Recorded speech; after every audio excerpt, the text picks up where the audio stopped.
तो नमस्कार दोस्तों, विशुद्ध ज्ञान के इस मंच अर्थात विज्ञान संचारिका में मैं आप सभी का स्वागत करती हूँ, अभिनंदन करती हूँ। मेरा नाम डॉक्टर वर्षा महेश है और मैं एक साइंस एडुकेटर भी हूँ और आज तो संचारिका के इस मंच पर हूँ, तो कम्युनिकेटर भी हूँ। तो दोस्तों, मुझे लगता है कि हमारे साथ कुछ लोग जुड़ रहे हैं।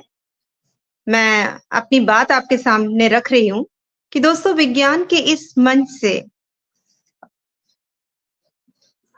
हेलो। हाँ दोस्तों, विज्ञान के इस मंच के माध्यम से हमारी कोशिश रहती है कि हम अपने दर्शकों और श्रोताओं को बड़ी सहजता और सरलता से विज्ञान से अवगत कराएं।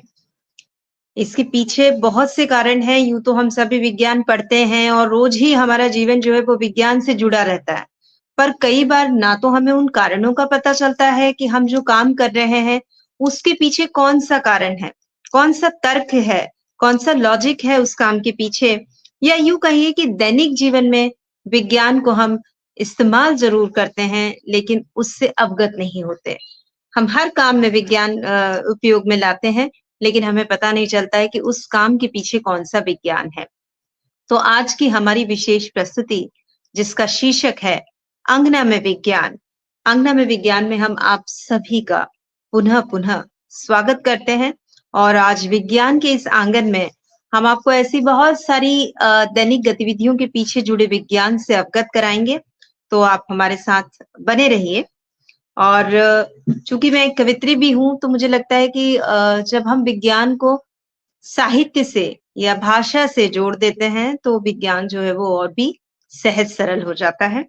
तो मैं आज आपको एक बहुत ही अच्छा गीत है, बाल गीत है ये, जो मैंने बच्चों को विज्ञान से जोड़ने के लिए शुरू किया था, लिखा था, तो मैं आपके सामने वो गीत रखती हूँ। सुनिएगा।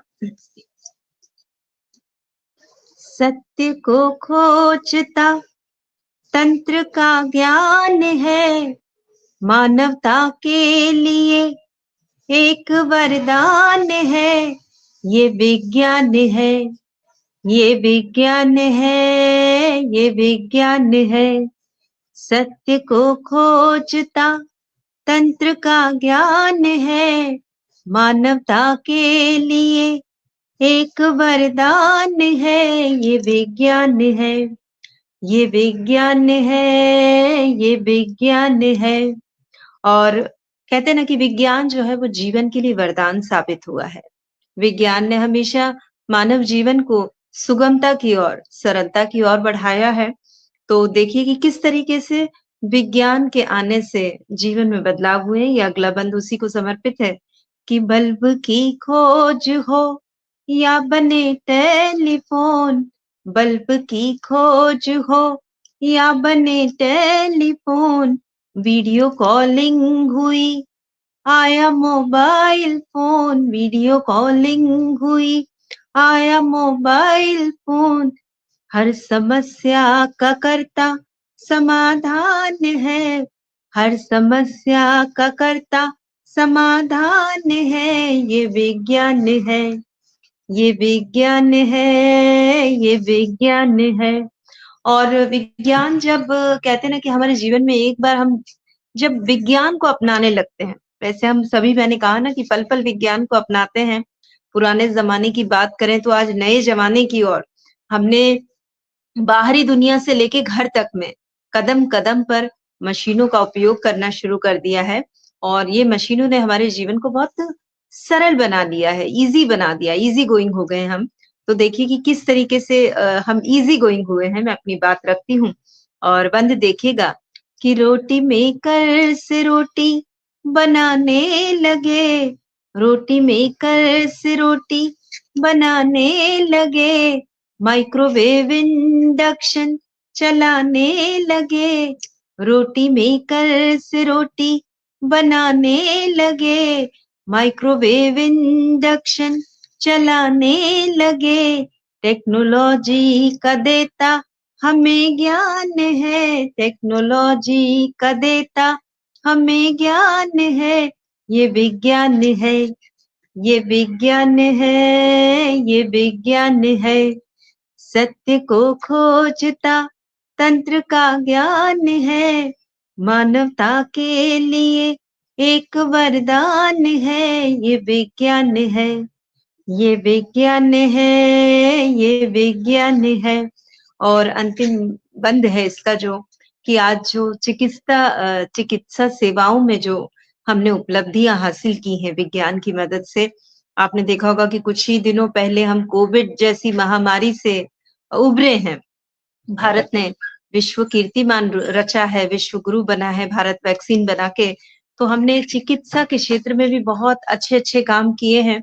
और अब जिन बीमारियों पे, खासकर हम बीमारियों की बात करें, तो जिन बीमारियों का इलाज कभी संभव नहीं था, जिनके बारे में हम कभी सोच भी नहीं सकते थे, उन बीमारियों का विज्ञान ने हमें सॉल्यूशन दे दिया। बीमारियों से विज्ञान ने हमें पूरी तरीके से डर भगा दिया है। तो अंतिम बंद देखिए कि प्रत्यारोपण हृदय यकृत होने लगे, प्रत्यारोपण हृदय यकृत होने लगे, एसी की छाँव में हम सोने लगे, एसी की छाँव में हम सोने लगे, जिंदगी को करता आसान है, जिंदगी को करता आसान है, ये विज्ञान है, ये विज्ञान है, ये विज्ञान है। तो आप देखेंगे कि किस तरीके से विज्ञान ने जहाँ एक तरफ बल्ब बनाया है, वहाँ टेलीफोन हो गया, वीडियो कॉलिंग आ गई मोबाइल के थ्रू।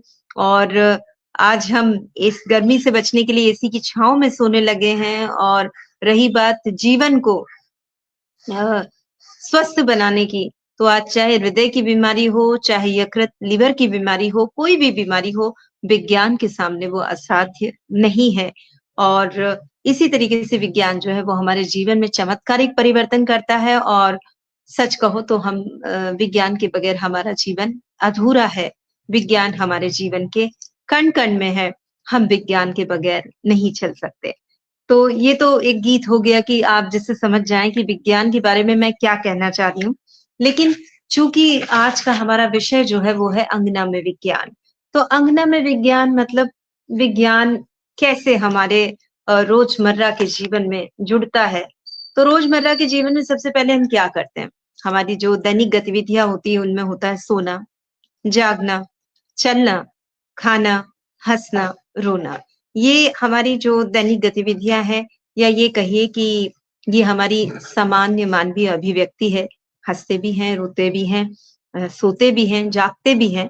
तो आज हम इन सामान्य गतिविधियों के बारे में थोड़ा-थोड़ा जानने की कोशिश करेंगे कि इनके पीछे कौन-सा विज्ञान है ना? तो सबसे पहले बात करूँगी मैं नींद के बारे में। मैंने ये जो आज अंगना में विज्ञान शीर्षक बनाया है, मैं चाहती थी कि हमारे जो छोटे बच्चे होते हैं, हमारा जो बाल-मन होता है, वो भी कई बार हमसे ऐसे प्रश्न पूछता है कि भई मुझे नींद क्यों आती है या मुझे नींद नहीं आती है। तो बड़े तो समझ जाते हैं कि नींद के पीछे एक प्रक्रिया है, एक विज्ञान है, लेकिन बच्चे जो हैं वो इस तथ्य को नहीं जानते। तो मेरी कोशिश है कि जो आज का हमारा शीर्षक है अंगना में विज्ञान, उसमें मुख्यतः बच्चे ज़रूर इस शीर्षक के थ्रू हमसे जुड़े और देखें कि कैसे दैनिक जीवन में विज्ञान जो है वो काम करता है। तो जैसा कि मैंने कहा कि तो नींद जो है सभी को बहुत प्यारी है। सबकी नींद की जो आवश्यकता है वो भी अलग-अलग है। और मनुष्य के जन्म लेने से लेकर मृत्यु तक का जो समय होता है, उसमें नींद की अवस्थाएँ बदलती रहती हैं। सामान्यतः ऐसा कहा जाता है कि 6 या 7 घंटे की नींद हर मनुष्य के लिए आवश्यक है। अगर बड़े बच्चों की बात करें तो ये जो नींद की आवश्यकता है वो 8-9 घंटे हो सकती है। या ऐसा भी पाया गया है कि कुछ लोग बहुत ज़्यादा सोते हैं। उनकी नींद की जो आवश्यकता होती है वो बहुत ज़्यादा होती है।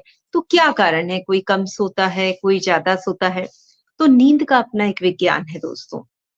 नींद अपने एक विज्ञान पे काम करती है कि निद्रा काल में जब शरीर की सारी इंद्रियां काम करना बंद कर देती हैं, निद्रा काल में जब शरीर की सारी इंद्रियां काम करना बंद कर देती हैं, तो शरीर ऊर्जा का संग्रह करने लगता है। यही नींद है। नींद का मतलब ही यही है कि जब आप मानसिक और शारीरिक रूप से थक जाते हैं, तो आप सोने की कोशिश करते हैं और सोना बेसिकली आपकी बॉडी का एक रिपेयर मैकेनिज्म है। ये आपकी ऊर्जा का दोबारा संग्रह है। जो कुछ भी ऊर्जा आपने अभी काम में खर्च कर दी है, उस ऊर्जा को वापस लाने के लिए आपको नींद की ज़रूरत है। या ये कहिए कि ऊर्जा का आप संचरण कर रहे हैं, नींद आपकी ऊर्जा का संचरण है। पर अगर हम इसके वैज्ञानिक अ, मामले को देखें, तो नींद के पीछे का विज्ञान ये है कि नींद के लिए भी हार्मोन की ज़रूरत है। हमारे शरीर में नींद के भी हार्मोन हैं, जैसे मेलाटोनिन है, एड्रेनलिन है, कॉर्टिसोल है, नॉरएपिनेफ्रिन है। ख़ैर ये तो एक मेडिकल साइंस वाली बात हो गई, लेकिन हमें ये समझ कि नींद जो है वो हमारे लिए बहुत ज़रूरी है। अगर हम भरपूर नींद ना लें, तो उसका असर हमारे स्वास्थ्य पर भी पड़ता है और जहाँ तक हो, तो हमें अपनी जो दैनिक दिनचर्या है, उसमें अपने नींद के घंटों का भी हिसाब रखना चाहिए कि हमें कितनी नींद की आवश्यकता है ना? कई बार ऐसा होता है कि हम कम नींद लेते हैं, तो उसके कारण चिड़चिड़ापन भी होता है, बीमारी भी घेरती है और किसी भी काम में हमारा मन नहीं लगता है। क्योंकि मैंने पहले ही कहा है कि नींद जो है, वो हमारी ऊर्जा का संरक्षण है। हमने जो भी ऊर्जा खर्च कर दी है काम में, तो उसके पीछे का संरक्षण है, तो इसीलिए हम नींद को एक शरीर की आवश्यक क्रिया मानें और समय पे अच्छी क्वालिटेटिव स्लीप लें, तो ये हमारे स्वास्थ्य के लिए बहुत ज़रूरी होगा और लाभदायक होगा। अब नींद से जुड़ा एक और पहलू है कि कई लोग नींद में चलते हैं। ऐसा अक्सर हमने सुना है कि बच्चे जो हैं अक्सर बिस्तर से उठ जाते हैं और नींद में चलने लगते हैं। तो ये जो नींद में चलना है दरअसल ये निशानी है कि आपकी नींद क्वालिटेटिव नहीं हुई है। गुणवत्ता जिस नींद में होती है कि आप कहते हैं ना कि मैं सॉन्ग स्लीप सोया, मैं बहुत अच्छी गहरी नींद में सोया। तो बच्चे जो होते हैं वो अक्सर क्या होते हैं गहरी नींद में नहीं सो पाते। इसके कारण वो नींद में उठकर चल देते हैं। तो जनरली नींद में उठकर चलना या स्लीप वॉकिंग जिसे मेडिकल टर्मिनोलॉजी में पैरासोमनिया भी कहते हैं। तो ये सब जो कारण होते हैं, वो यही कारण होता है कि हमारी भरपूर नींद नहीं हुई है। दिमाग अभी पूरी तरीके से रेस्ट नहीं कर पाया है। तो शारीरिक और मानसिक स्वास्थ्य के लिए हमें अच्छी नींद की बहुत ज़रूरत है। तो आप भी ये ध्यान रखें कि नींद जो है वो एक नैसर्गिक प्रक्रिया है, ज़रूरी है शरीर के लिए, बच्चों से लेकर बूढ़ों तक हमें इस अवस्था में अच्छी नींद चाहिए और नींद के पर्याप्त घंटे चाहिए। अच्छी नींद अच्छे स्वास्थ्य की निशानी है। तो मुझे लगता है कि नींद के पीछे का विज्ञान आपने समझा होगा कि नींद क्यों आती है, क्या कारण है? थक जाते हैं तो नींद आती है। नींद क्यों ज़रूरी है? क्योंकि ऊर्जा का संरक्षण करना है, जो ऊर्जा खर्च हुई है और अच्छी नींद जो है वो अच्छे स्वास्थ्य के लिए good sleep is a indicator of good health. तो ये तो हो गया नींद के पीछे का विज्ञान। लेकिन नींद के साथ-साथ दूसरी भी और भी चीज़ें हैं कि हम जागते हैं, चलते हैं। तो जागना तो तभी होता है मैंने बताया कि नींद के साथ जब आप शरीर पूरी तरीके से अपनी विश्राम अवस्था जो होती है, रेस्ट जो होती है उसको कंप्लीट कर लेता है तो फिर क्या होता है कि हम जाग जाते हैं। हमारा शरीर जो होता है वो एक्टिव हो जाता है, हमारा तंत्रिका तंत्र नर्वस सिस्टम जो होता है वो हमको ऑर्डर देने लगता है कि now we have to work, now the show must going on. तो ये जागने के पीछे तो नींद और सोना और जागना तो जुड़ा ही हुआ है। लेकिन एक और चीज़ है कि हँसना और रोना। अब कई बार कुछ लोगों को बिल्कुल हँसी नहीं आती और कई लोग बहुत हँसते हैं। छोटी-छोटी बात पे कई लोग हँसना शुरू कर देते हैं। तो हँसने के पीछे, रोने के पीछे भी एक विज्ञान है। लेकिन उसके पीछे एक जो बात मैंने अभी कही कि हम जब जागते हैं तो दरअसल जब भी जागेंगे तो काम करेंगे तो हाथ-पैर चलाएँगे। तो चलने के पीछे भी एक विज्ञान है कि हम कैसे चल पाते हैं, फर्श पर हम क्यों चल पाते हैं। तो चलने के पीछे हम सभी जानते हैं कि एक सिंपल सा, एक साधारण सा विज्ञान है, जिसे हम कहते हैं कि घर्षण का बल। जी हाँ दोस्तों, जब हम चलते हैं, तो हमारे कदमों और फर्श के बीच क्या होता है, घर्षण पैदा होता है और घर्षण मतलब फोर्स ऑफ फ्रिक्शन, उसकी मदद से हम जमीन को पीछे ढकेलते हुए आगे चलते हैं। ये याद रखिए कि अगर फोर्स ऑफ फ्रिक्शन नहीं होगा, तो आप ज़मीन पर चल नहीं सकते हैं, है ना? यही कारण है कि हमारी जो गाड़ियाँ हैं, कार हैं, साइकिल हैं, मोटरसाइकिल हैं, वो सब फोर्स ऑफ फ्रिक्शन की मदद से क्या करती हैं, सड़क पर चलती हैं और य यही कारण है कि ये फोर्स ऑफ फ्रिक्शन की मदद से ही वो गाड़ियाँ जो हैं, वो सड़क पर रुकती भी हैं। अगर फोर्स ऑफ फ्रिक्शन ना हो, तो क्या होगा, गाड़ियाँ सड़क पर खड़ी नहीं हो सकती, हम भी सड़क पर चल नहीं सकते। तो चलने के पीछे का विज्ञान तो फोर्स ऑफ फ्रिक्शन पर आधारित है, लेकिन मैंने जैसे कहा कि हँसने और रोने के पीछे भी एक बहुत बड़ा विज्ञान है। तो हँसने और रोने के पीछे का अगर हम विज्ञान देखें, तो हम पाएँगे कि हँसी जो है वो भी एक मानवीय अभिव्यक्ति है। हम सब क्या है, हँसना चाहते हैं। हम सब अभिव्यक्ति कोई भी हमारे आस-पास जो भी घटना होती है, अगर वो हमको बहुत अच्छी लगती है, तो हम क्या करते हैं कि हमारे जो सेंसरी न्यूरॉन हैं, हमारे शरीर में जो नर्वस सिस्टम के सेल हैं, जिन्हें हम न्यूरॉन कहते हैं, तो वो हमारे तंत्रिका तंत्र को एक संदेश भेजते हैं और जब तंत्रिका तंत्र को संदेश जाता है कि भई कोई चीज़ हमें अच्छी लग रही है, तो हम वापस से तंत्रिका तंत्र से हमें मैसेज आता है और उस प्रक्रिया में हम मुस्कुराते हैं, हँसते हैं। तो जनरली अगर हम हँसने के पीछे का वैज्ञानिक कारण देखें, तो कारण यही है कि जब भी हम अच्छा फ़ील करते हैं किसी चीज़ को देख के, सुन के, तो हम अपने दिमाग को, हम अपने तंत्रिका तंत्र को ये संदेश भेजते हैं और बदले में तंत्रिका तंत्र जो है वो कुछ केमिकल रिलीज़ करता है। प्रचलित नाम जो मुझे याद हैं, जैसे डोपामाइन है, ऑक्सीटोसिन है, सेरोटोनिन है, एंडोमॉर्फिन है, ये सब लाफिंग हार्मोन के नाम से जाने जाते हैं कि अगर ये आपके शरीर में रिलीज़ हुए हैं, तो आप जो है वो हँसते हैं।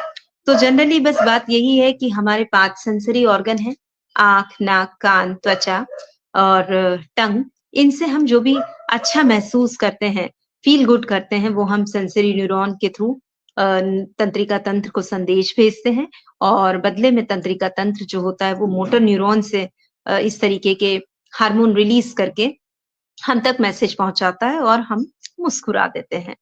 तो कहने के लिए यही है कि हँसना हाँ, एक सामान्य व्यक्ति के लिए हँसना एक सामान्य प्रक्रिया है, लेकिन अगर हम वैज्ञानिक दृष्टिकोण से देखें, तो हँसना भी के पीछे एक विज्ञान है और हँसने के पीछे जो है, वो हमारा पूरा तंत्रिका तंत्र ज़िम्मेदार है। और ये भी मैं आपको बता दूँ कि हँसना जो है, वो आपने देख लिया कि हम हँसते क्यों हैं, फ़ील गुड के कारण हँसते हैं और प्रक्रिया भी मैंने आपको बताई, लेकिन हँसने का महत्व क्या है? ये जानना बहुत ज़रूरी है कि क्या बात है, हँसना क्यों ज़रूरी है?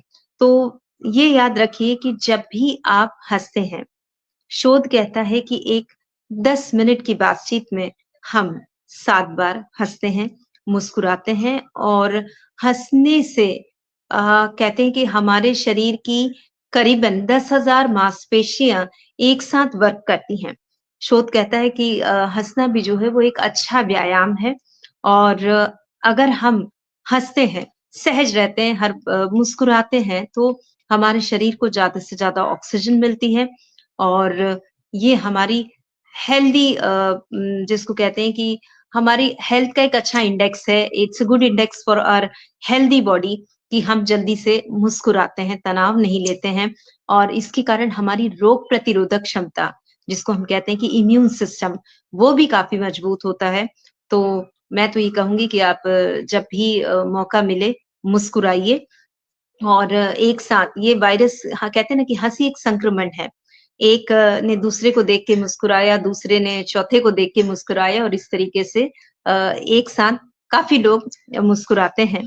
तो ये याद रखिए कि हँसी एक वायरस की तरह है, ये एक संक्रमण है, आप इसे फैलाते रहिए, ये संक्रमण अच्छा है। अब कई बार क्या होता है कि हम हँसने के साथ-साथ रोना भी एक प्रक्रिया है, मतलब जिसको कहते हैं कि ये समान मानवीय प्रतिक्रिया है कि हम कई बार कुछ चीज़ बुरी लगती है तो हम रोने भी लग जाते हैं और कई बार ये होता है कि हँसते-हँसते हमें रोना आ जाता है, तो उसका रीज़न ये रहता है कि जब हम हँसते हैं, तो एक साथ पूरी फेशियल जो हमारी 14 फेशियल मसल्स हैं, वो एक साथ वर्क करती हैं और कई बार मसल्स पर इतना अधिक दबाव पड़ता है कि हमारा जो तंत्रिका तंत्र है, उसका हमारी लेक्राइमल ग्लैंड, आँसू बनाने वाली ग्लैंड पर कंट्रोल खो जाता है और इसके कारण हमारी आँखों से आँसू ढलक पड़ते हैं। तो जनरली एक चीज़ ये इसमें नज़र आती है कि हँसी भी जो है, वो हमारे तनाव को कम करती है। जब भी आप ये देखिए कि आप रोते हैं, तो रोने का कारण क्या होता है? कि कोई चीज़ बुरी लगी है, आप तनाव में आ गए और आपकी शरीर से तनाव को अगर दूर करना है, तो तंत्रिका तंत्र क्या करता है? वो आपके लेक्राइमल ग्लैंड, ये लेक्राइमल ग्लैंड है आपकी आँखों में दोनों तरफ, इन लेक्राइमल ग्लैंड से आँसू, ये आँसू बनाने वाली ग्रंथियाँ हैं, इनसे आँसू तुरंत निकल पड़ते हैं और थोड़ी देर बाद आप अच्छा महसूस करने लग जाते हैं। तो हँसना और रोना दोनों भी समान मानवीय प्रतिक्रियाएँ हैं और हम हर पल, हर क्षण इस तरीके से करते रहते हैं। शोध ये भी कहता है कि चूँकि महिलाएँ पुरुषों से ज़्यादा भावुक होती हैं, संवेदनशील होती हैं, तो महिलाएँ जो हैं वो पुरुषों की अपेक्षा अधिक रोती हैं, पुरुष कम रोते हैं। लेकिन ये याद रखिए कि रोना जो है जिसे हम एक सोशल स्टिग्मेटाइज़ कर दिया, एक टैबू है कि भई कमज़ोर हो, तो रोना कमज़ोरी की निशानी नहीं है, रोना जो है वो आपके तनाव को हैंडल करने का एक तरीका है और रोना जो है वो कई बार अगर आप बहुत तनाव में हैं और अगर आपके आँसू जल्दी निकल जाते हैं, तो ये बहुत अच्छी बात है। रोना, जल्दी आँसू आना, रोना शरीर में जल्दी से आँसुओं का आ जाना जो है वो आपको अनेक हृदयघात जैसी घातक बीमारियों से बचाता भी है। तो हँसना और रोना हमारे जीवन का अभिन्न अंग है और इनके पीछे का विज्ञान यही है कि जब कभी भी हम अपने सेंस ऑर्गन से कुछ भी अच्छा फ़ील करते हैं, तो हम अच्छा मुस्कुराते हैं और इसके पीछे हमारा एक तंत्रिका तंत्र भी काम करता है। तो हँसी के भी हार्मोन हैं और रोने के भी हैं। इसके साथ-साथ मैं एक और बात आपसे कहना चाहूँगी कि कई बार हम लोगों को गुस्सा बहुत आता है। कई लोग कहते हैं कि मुझे गुस्सा बहुत आता है या मैं सामान्य बात पर गुस्सा हो जाता हूँ। तो ये याद रखिए कि गुस्सा तो सबको आता है, लेकिन सामान्य बात पर गुस्सा अगर आपको आता है तो ये गलत निशानी है। गुस्सा इतना नहीं आना चाहिए लेकिन हाँ, गुस्सा भी क्या है हमारे स्ट्रेस को कंट्रोल करने का एक मैकेनिज़्म है और इसमें हम एक हार्मोन जो होता है जिसको हम बोलते हैं एड्रेनलिन हार्मोन। तो ये हार्मोन रिलीज़ होता है तो कब होता है कि जब हम किसी चीज़ को पसंद नहीं करते हैं, तो हम नाराज़ होते हैं या हम अच्छा फ़ील नहीं करते हैं। तो इस कारण या तो कई लोग गुस्सा हो जाते हैं या कई लोगों को जब अच्छा फ़ील नहीं होता तो रोने भी लगते हैं। तो मैंने जैसे कहा कि रोना भी तनाव कम करने का एक कारण है और गुस्सा भी जो है वो तनाव को कम करता है। तो गुस्सा मैं ये नहीं कहती कि बहुत गुस्सा करना चाहिए, गुस्सा करना चाहिए पर एक हद में करें क्योंकि गुस्सा जो है, नाराज़गी जो है वो भी आपका एक स्ट्रेस को, तनाव को हैंडल करने का एक तरीका है। गुस्सा करने के भी पीछे एक विज्ञान है। लेकिन हाँ, ज़्यादा अगर आप रोते हैं या ज़्यादा गुस्सा होते हैं, तो ये अच्छी बात नहीं है। हमें अपना इस पर काबू पाना चाहिए क्योंकि मैं वापस कह रही हूँ कि रोना जो है, गुस्सा करना एक पॉज़िटिव अप्रोच है कहीं से कहीं तक तनाव को झेलने की। लेकिन ये हद से ज़्यादा होता है तो फिर शरीर को नुकसान पहुँचता है। और इस चूँकि मैंने कहा कि अंगना में विज्ञान, मैं बार-बार अपने शीर्षक से आपको जोड़ना चाहूँगी कि अंगना में विज्ञान मतलब यही है कि ये सब जो चीज़ें हैं, ये हमारी सामाजिक, मनोवैज्ञानिक और वैज्ञानिक तथ्यों से जुड़ी हुई है ना? तो इसीलिए हमने इसका शीर्षक यही रखा कि जो रोज की प्रक्रियाएँ होती हैं, उनको ज़रा आप अपने जीवन में वैज्ञानिक दृष्टिकोण से देख लें कि मैं जो भी कर रहा हूँ या मैं जो भी करती हूँ रोज़, उसके पीछे कहाँ तक विज्ञान उसके पीछे कितना विज्ञान है और मैं किस तरीके से अपनी दैनिक गतिविधियाँ कर रही हूँ। मुझे लगता है कि गुस्सा करना, रोना करने के पीछे जो मैंने कारण बताए हैं, उनको जानने के बाद यदि आपको भी ज़्यादा गुस्सा आता है या आप भी बहुत ज़्यादा रोते हैं या दुखी महसूस करते हैं, तो आप अपने आप में ज़रूर बदलाव लाएँगे और ज़रूर सोचेंगे इस बारे में कि मुझे गुस्सा कम करना है या मुझे अपने आप को ज़्यादा दुखी नहीं करना है ना? लेकिन हाँ, प्याज़ काटें तो आँसू ज़रूर आएँगे, वो एक स्वाभाविक प्रक्रिया है क्योंकि प्याज़ में एक केमिकल है और वो केमिकल जो होता है जब लगता है अ, प्रोपेंथियोल नाम का एक केमिकल होता है, वो जब आपकी आँखों की तरफ जाता है तो आपको आँसू आपकी लेक्राइमल ग्लैंड जो होती है वो प्रोटेक्शन के लिए, आँखों को जलन से बचाने के लिए आँसू बनाने लगती है। तो इसीलिए ये आँसू तो चलेंगे, प्याज़ वाले आँसू सबको आएँगे और इसको रोका भी नहीं जा सकता है। लेकिन हँसने और रोने के विज्ञान के बाद जो बहुत ज़रूरी है। अच्छा, इस बीच मैं आपको एक बात बता दूँ कि शोध ये भी कहता है कि स्तनधारी जो मैमल्स हैं, उनमें बकरी और खरगोश जो होते हैं, इनको कभी आँसू नहीं आते हैं। तो ये तो एक रोचक जानकारी हो गई कि हम अपने इस विज्ञान संचारिका के मंच के माध्यम से आपको जहाँ तथ्यों से अवगत कराते हैं, वहीं अ, रोचक तथ्यों से जोड़ने का भी प्रयास करते हैं। तो हँसने-रोने के विज्ञान के बाद जो बहुत महत्वपूर्ण विज्ञान जिसके बारे में मैं बात करना चाहूँगी और हम सब ज़रूर सुनना भी चाहेंगे, वो है हमारे खाने के पीछे क्या विज्ञान है। तो हम में से कई लोग फूडी होंगे, खाना खाना बहुत पसंद है, खाना मुझे भी खाना बहुत पसंद है, अच्छा खाना बहुत पसंद है और खाना के बारे में जब हम वैज्ञानिक दृष्टिकोण से देखते हैं, खाने के भी सामाजिक दृष्टिकोण है, मनोवैज्ञानिक दृष्टिकोण है, वैज्ञानिक दृष्टिकोण है। लेकिन खाने के जब हम वैज्ञानिक दृष्टिकोण के बारे में जानने की कोशिश करते हैं, तो खाना एक बहुत जटिल प्रक्रिया है। इतने आसानी से हम मतलब खाने को बता नहीं सकते कि खाना क्यों खाते हैं, खाना कैसे खाना चाहिए और खाने के पीछे का कारण क्या है। तो दोस्तों जब भी सबसे पहली बात तो ये है कि खाना हम क्यों खाते हैं? तो खाना तो हम इसलिए खाते हैं कि शरीर को हमें ऊर्जा देनी है। खाना जो है वो एक यज्ञ के समान माना गया है। हमारे सनातन धर्म में जब हमारे बुजुर्ग जो हैं वो हमको सिखाते हैं कि भोजन आए तो पहले प्रणाम करो, दोनों हाथों को जोड़ो, प्रसन्न मन से खाना खाओ, क्योंकि खाना जो है वो एक यज्ञ के समान माना गया है और जो आपका भोजन है, वो बेसिकली क्या है, वो समिधा है, आहुति है, जो आप अपनी अ, ये जो उम, पाचन करने वाली जो अग्नि है, उसको आप दे रहे हो। तो इसीलिए जो खाना जो है वो एक यज्ञ के समान है और खाना जो है वो सबकी पसंद का अलग-अलग होता है। कुछ लोगों को तीखा पसंद है, कुछ लोगों को मीठा है, तो इसके पीछे तो अनेक कारण हैं। पर आज जो हम अंगना में विज्ञान है, उसमें हम खाने के बारे में एक जो बेसिक जो हमारी सामान्य खाना खाने की प्रक्रिया होती है, उसके पीछे का विज्ञान हम जानने की कोशिश करेंगे। हम चाहेंगे कि हमारे दर्शक जो हैं, वो ये जानें कि खाना किस तरह खाना चाहिए और क्या कारण है, कि खाना ऐसे ही खाना चाहिए। तो आपने देखा होगा कि आजकल की जो जनरेशन है, वर्तमान जो बच्चे हैं, वो चम्मच से खाना खाते हैं और कई पेरेंट्स भी चम्मच से खाना खाते हैं।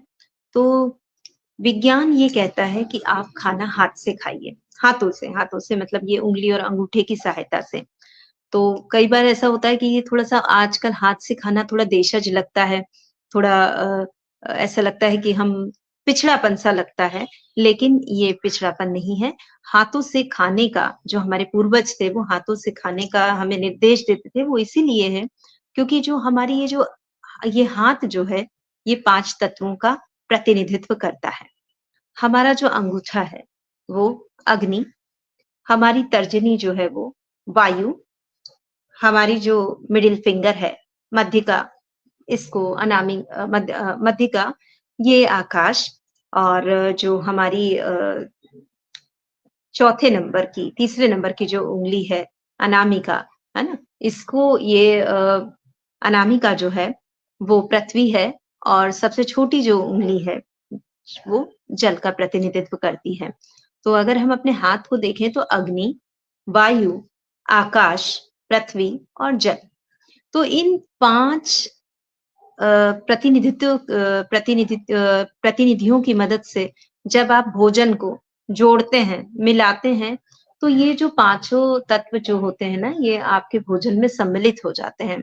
और ऐसा माना जाता है कि जब आप हाथ से खाना खाते हैं, तो ये जो आपकी जो उँगलियाँ हैं, इनकी मस्कुलर मूवमेंट, मोटर स्किल बढ़ता है। आप कोई भी चीज़ अच्छे से पकड़ सकते हैं, अगर आप अपनी उँगलियों को प्रॉपर चलाते हैं। तो इसीलिए जब आप उँगलियों की मदद से पूरे हाथ की मदद से खाना खाते हैं, तो ये जो खाना होता है आपके लिए बहुत ही स्वस्थ अभ्यास होता है। और अगर आप हाथ से खाना खाते हैं, तो उसके कुछ वैज्ञानिक फ़ायदे जो होते हैं, वो मैं आपको बताती हूँ कि पहला वैज्ञानिक फ़ायदा ये होता है कि हाथों में आप कहते हैं कि खाना खाने के पहले मैंने हाथ धो लिए, अब कोई भी कीटाणु नहीं है। तो जो हानिकारक कीटाणु हैं, वो तो साबुन से धुल गए, फिर भी आपके हाथों में कुछ ना कुछ बैक्टीरिया जो आपके शरीर के लिए हानिकारक नहीं है, मौजूद रहते हैं। और खाना जब हाथ से खाया जाता है, इन हाथों से खाया जाता है, तो वो आपकी प्रतिरोधक क्षमता बढ़ाते हैं।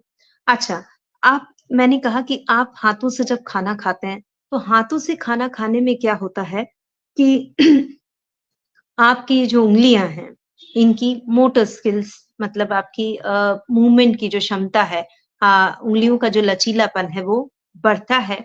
और ये उँगलियाँ जब खाने को स्पर्श करती हैं, तो ये क्या करती हैं हमारे तंत्रिका तंत्र को मैसेज करती हैं खाने के तापमान का, कि खाना कितना गरम है, कितना ठंडा है, कैसा है। मतलब बेसिकली ये जो हमारी उँगलियाँ हैं, ये हमारे नर्वस सिस्टम को मैसेज भेजती हैं कि हम किस तरीके का खाना खा रहे हैं। और जब हमारे तंत्रिका तंत्र को मैसेज जाता है कि कैसा खाना है, तो हमारा तंत्रिका तंत्र उसी प्रकार से इस भोजन को पचाने के लिए आवश्यक हार्मोन, आवश्यक एंजाइम और कहते हैं कि एक पूरा सेटअप डाइजेस्टिव जूसेस पाचक रस जो है वो तैयार कर देता है, अगर हम हाथों से खाना खाते हैं। तो हाथों से खाना खाना जो है वो हमारे लिए बहुत फ़ायदेमंद है, क्योंकि हमारे शरीर को गुणवत्ता जो हमारे शरीर के लिए जो हेल्पफुल है वो बैक्टीरिया मिलते हैं। दूसरा हमारी मोटर स्किल बढ़ती है।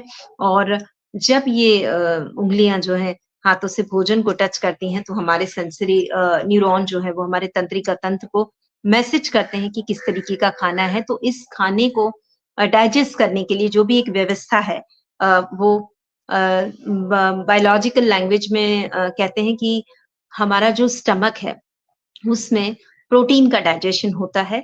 और हमारी जो आंतें हैं, छोटी आंत और बड़ी आंत, खासकर छोटी आंत में कार्बोहाइड्रेट, प्रोटीन, फैट्स मतलब सभी प्रकार के भोजन का पाचन होता है। तो ये जो उँगलियाँ हैं, वो बेसिकली क्या कर रही हैं, हमारे तंत्रिका तंत्र को संदेश भेज रही हैं कि खाना किस तरीके से है और उसके लिए क्या-क्या तैयारी लगेगी। तो खाना जो है, उसके पीछे का विज्ञान वैज्ञानिक दृष्टिकोण यही है कि खाना जो है वो एक तो समय पे खाएँ। हमारा जो खाना है वो 3 प्रकार के 3 समय काल में डिवाइड है। 3 पीरियड हैं, सुबह ब्रेकफ़ास्ट, दोपहर में लंच और रात में डिनर।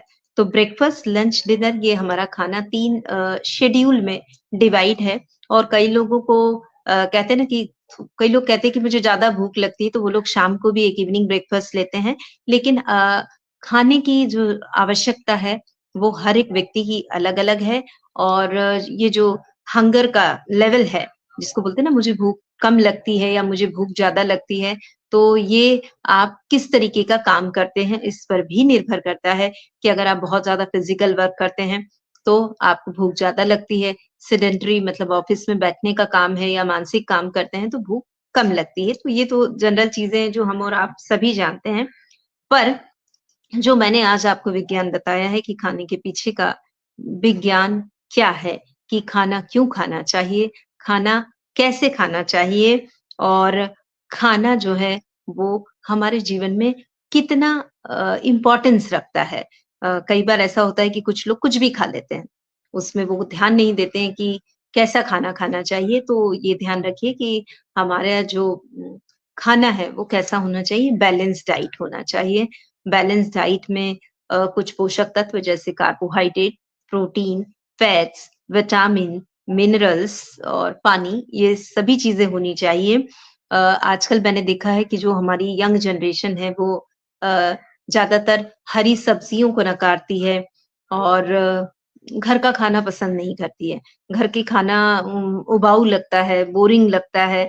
तो मैं उन सभी लोगों से रिक्वेस्ट करूँगी कि ठीक है, आपको बाहर का खाना इसलिए अच्छा लगता है क्योंकि उसमें हुँ, थोड़े अलग मसाले, थोड़ा तेल ज़्यादा होता है, लेकिन वो अगर आप रोज़ खाते हैं, तो वो आपके शरीर के लिए नुकसानदायक है।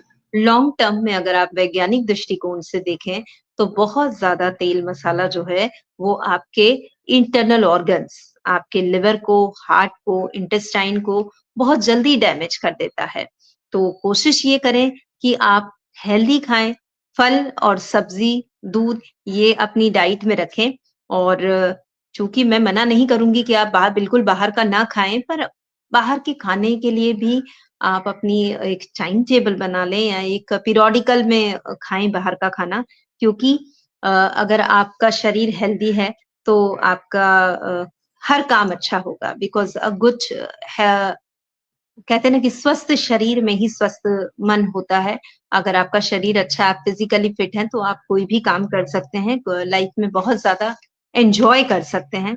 तो अगर आप चाहते हैं कि आपकी लाइफ़ बहुत अच्छी रहे, आप ज़्यादा से ज़्यादा हर चीज़ में इन्वॉल्व हो जाएँ लाइफ़ में बहुत ज़्यादा लर्निंग हो, तो उसके लिए मैंने जो आज आपसे अ, एक 4-5 चीज़ें जो आपको बताई हैं कि हँसने के पीछे का विज्ञान, रोने के पीछे का विज्ञान, चलने के पीछे का विज्ञान और खाने के पीछे का विज्ञान जो है, उस पर आप ज़रूर ध्यान दीजिए क्योंकि अ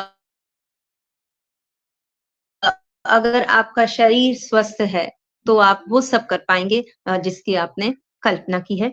और इसके साथ-साथ जैसे मैंने आपको बताया कि खाने का अपना एक विज्ञान है और हर चीज़ के पीछे का एक विज्ञान है। तो कोशिश ये करिए कि जब भी आप कोई काम करें, तो उसके पीछे ये सोचिए कि एक वैज्ञानिक दृष्टिकोण भी है। आप उसको एक सहज मानवीय अभिव्यक्ति के रूप में या प्रतिक्रिया के रूप में ना लें। आप सभी लोग अपने-अपने हर कार्य के पीछे थोड़ा-सा विज्ञान याद रखें और जब आप अपने काम के पीछे यकीन मानिए जब आप अपने हर काम के पीछे विज्ञान और मनोविज्ञान देखते हैं, मैंने बार-बार मनोविज्ञान शब्द का उपयोग किया है, तो मनोविज्ञान मतलब psychology. It is the study of the human behaviour and mental process क्योंकि मनुष्य का एक जिसको कहते हैं कि हर चीज़ के पीछे मनुष्य का एक व्यवहार है। मनुष्य जो है वो इस दुनिया का सबसे इंटेलिजेंट क्रिएचर है।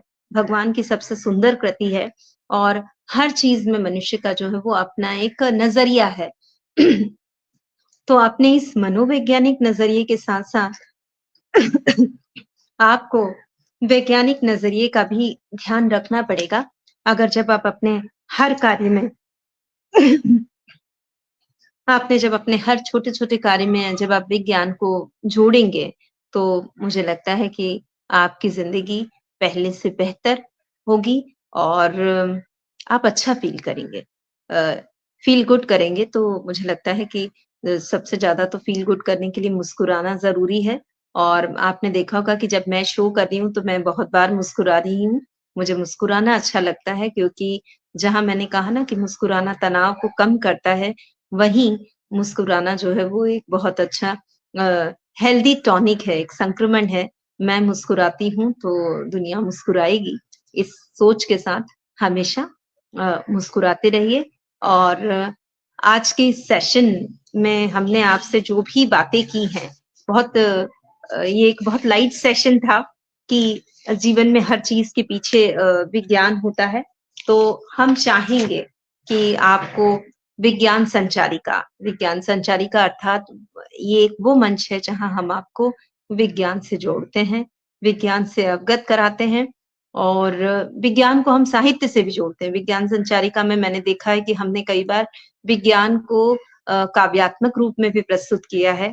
तो हम चाहेंगे कि आपको हमारी प्रस्तुति कैसी लगती है, आप हमें लिख कर भेजिए या अपनी प्रतिक्रिया शो के दौरान बताइए कि हर कार्य के पीछे विज्ञान को जोड़ना कितना सही है, आपको कैसा लगता है?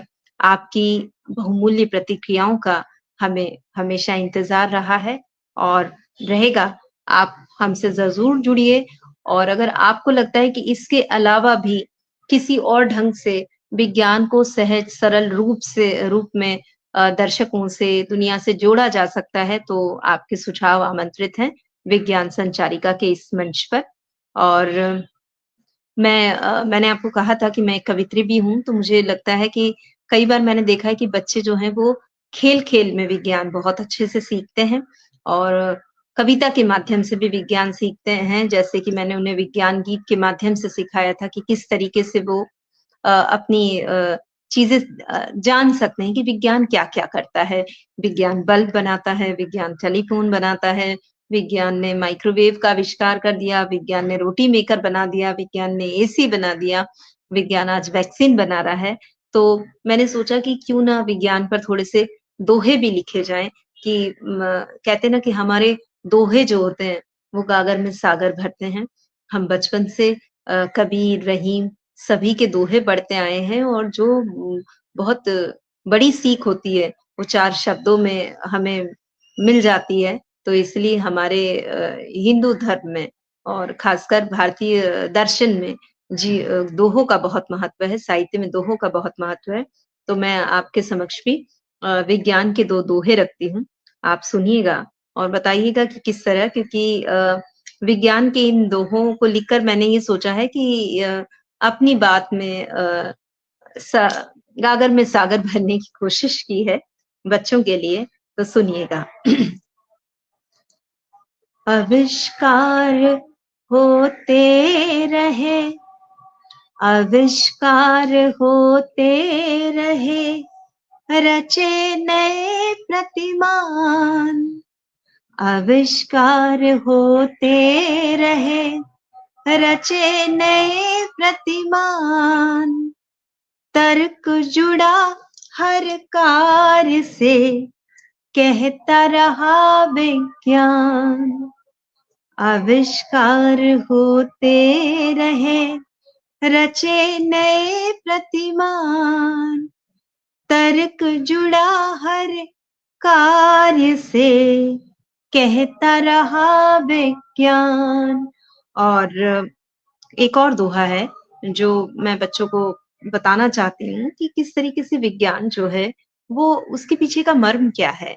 क्योंकि ऑफ कोर्स हम कोई भी ज्ञान को जब भी धारण करें, हर ज्ञान का यही मर्म है कि हमें इंसान बनना ज़रूरी है। We should inculcate good habit in ourselves एक अच्छा इंसान बने। तो विज्ञान भी हमें यही संदेश देता है। ये अंतिम दोहा आप सभी के लिए कि नई-नई तकनीक है, नया-नया है ज्ञान। नई-नई तकनीक है, नया-नया है ज्ञान। जीवन को सुगम कर दे, जीवन को सुगम कर दे, सब कहें उसे विज्ञान, सब कहें उसे विज्ञान। नई-नई तकनीक है, नया-नया है ज्ञान। जीवन को सुगम कर दे, सब कहें उसे विज्ञान। तो विज्ञान जीवन को सरल करता है, सुगम करता है। हर चीज़ के पीछे एक वैलिड रीज़निंग है विज्ञान। विज्ञान क्या है? तो विज्ञान एक शुद्ध ज्ञान है, सुनियोजित ज्ञान है और विज्ञान जो है वो हमारी जीवन शैली को उन्नत बनाता है। इसी आशा के साथ हम आज के शो में आपसे विदा लेते हैं। मैं पुनः आपसे अनुरोध करूँगी कि आपको हमारे विज्ञान संचारिका के इस मंच से जुड़ना कैसा लगता है? और अगर आपके कोई सुझाव हो कि हम किस तरीके के और भी अन्य-अन्य विषय इस मंच पर आपके समक्ष लेकर आएँ, तो आप हमें ज़रूर लिख भेजिए। और जाते-जाते मैं डॉक्टर अनिल कुमार त्रिपाठी का बहुत शुक्रिया अदा करूँगी कि उन्होंने मुझे इस मंच से जोड़ा और जोड़ने के साथ-साथ मेरी इस एकल प्रस्तुति के लिए भी मुझे समय दिया, अवसर दिया। तो मैं संपूर्ण विज्ञान संचारक समूह को वंदन करती हूँ, नमन करती हूँ और डॉक्टर त्रिपाठी का बेहद शुक्रिया अदा करती हूँ। तो आप हमारे साथ जुड़े रहिए। अगली बार फिर आपसे मिलेंगे किसी नए विज्ञान के चुनौतियों के साथ, नए विषयों के साथ। नमस्कार, शुभ रात्रि, धन्यवाद।